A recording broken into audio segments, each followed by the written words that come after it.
ગામની બહાર એક વાસુકી નાગનું મંદિર છે, હજુ પણ છે મંદિર. એ મંદિરમાં પોતે આરામ કરવા માટે સૂતા અને ત્યાં એમની નજર ઘુમ્મટ સામે ગઈ.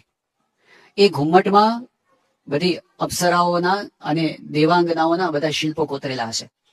એમની નજર એમની સામે ગઈ, સહેજે સહેજે ગઈ, પણ એમને એવું અનુભવ થયો કે જાણે એ ચિત્રામણ કે જે શિલ્પની પુતળીઓ હોય એ જાણે જીવતી થઈ ગઈ હોય અને નાચતી હોય. આ બધું મનમાં ચાલતું હતું, પણ હજી શરૂઆત આવા વિચારની થઈ ને, એકદમ જાણપણા વાળા સંત હતા, તરત જાગૃત થઈ ગયા કે આ શું મારા મનમાં ચાલુ થયું. નીકળી ગયા તરત ત્યાંથી. એમને ખબર પડી કે મહારાજે જે નિયમ આપ્યા છે ને એ બરાબર છે, આપણે ઓવર કોન્ફિડન્સમાં રહેવા જેવું નથી. આ પ્રસંગ સંપ્રદાયમાં પ્રસિદ્ધ છે, પણ સમજવાની વાત શું છે, આ પ્રસંગ જાહેર કેવી રીતે થયો? આ પ્રસંગ વ્યાપકાનંદ સ્વામી છે, બીજું કોણ જાણતું હતું? કહો, એના મનમાં શું થયું? એકલા વ્યાપકાનંદ સ્વામી જાણતા હતા.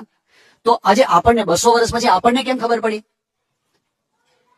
એનો મતલબ એ કે વ્યાપકાનંદ સ્વામી જયારે મહારાજને મળ્યા હશે ત્યારે એમને મહારાજને કીધું છે કે મહારાજ, તમે પેલી વાત કહેતા હતા એ સાચી, હો. તમે જયારે કહેતા હતા ત્યારે મારા મનમાં વિચાર આવ્યો હતો કે આ નિયમની શું જરૂર છે, અને પછી થાનમાં હું ગયો હતો અને પછી મારા મનમાં આવું થયું. આ બધું એમને મહારાજને કીધું હશે અને મહારાજને કીધું એ કોકે સાંભળ્યું હશે ને એ ગ્રંથમાં નોંધાયો હશે. અત્યારે આપણને સાંભળવા મળે છે. કેટલા પ્રામાણિક